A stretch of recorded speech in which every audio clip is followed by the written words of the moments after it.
The Galactic Council had long believed it had mapped every possible threat in the stars. For centuries, empires rose and fell under its watchful eye, all kept in check by the vast fleets of the core races.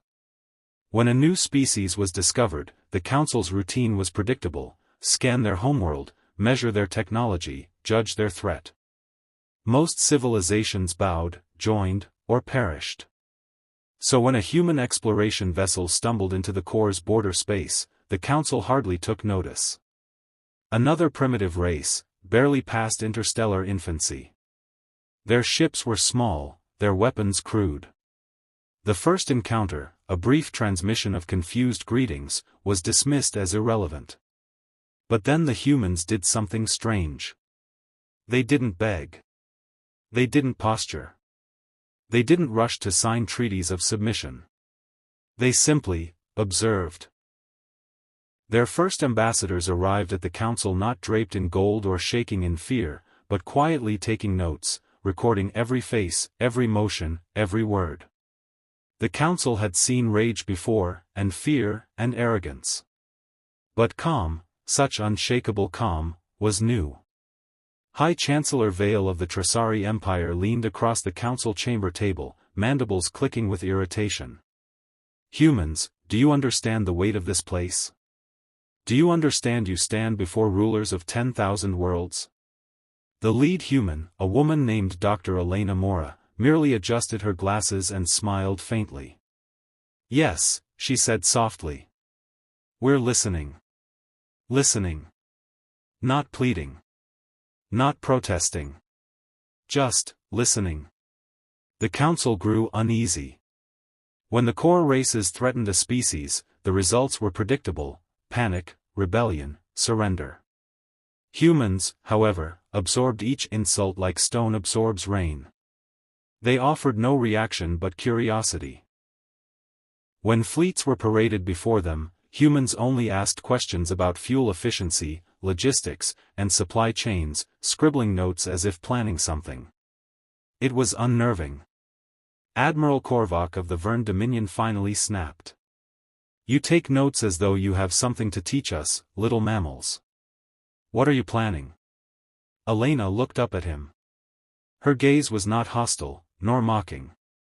It was worse, it was patient. Planning? No. Preparing. The word hung in the chamber like a blade. Reports soon flooded in from the border. Human colonies expanded rapidly, but never aggressively. They negotiated when needed, yielded when forced, but always with that same unnerving calm. They built slowly, steadily, quietly. Every concession given seemed trivial to them, as though they were playing a longer game no one else could see. The core races began to whisper. The Sciari remembered how humans had stared unblinking at their intimidation tactics. The Crawley remembered how humans had asked about hyperlane redundancies, questions no fledgling species should even think to ask. And the Tresari remembered Elena Mora's words, preparing. Finally, the Council summoned a covert meeting. These humans, hissed Chancellor Vale, are not like the others. We must strike now, before they grow. But not all agreed. The Jythan delegates, known for their deep historical archives, shared what they had uncovered: records of humanity's past. Wars of unthinkable scale, fought not for survival but ideology. Weapons of planetary destruction used on their own kind. Civilizations rebuilt from ashes, again and again. They do not fear war, the Jythan whispered. They are war, hidden beneath civility. And then came the incident. A pirate fleet, numbering hundreds of ships, struck at a human colony. The Council expected pleas for help. Instead, they received a single transmission. Handled. When scouts investigated, they found the battlefield silent. Every pirate vessel had been destroyed with ruthless efficiency. Yet the humans hadn't celebrated. They hadn't broadcast threats. They simply rebuilt the colony, carried on as though nothing had happened. Calm. Always calm. That, more than the slaughter, terrified the Council. For rage can be predicted, and fear can be exploited. But calm, the kind of calm that masks centuries of surviving the impossible, was beyond comprehension. It meant patience. It meant inevitability. And so the whispers grew into a quiet dread.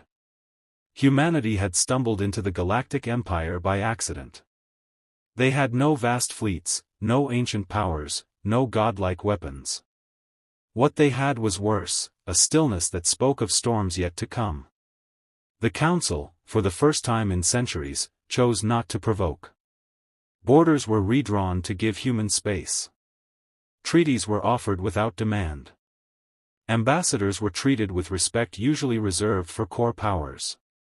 Because the galaxy finally understood. The humans weren't calm because they were weak. They were calm because they knew. And what they knew, the galaxy could only fear.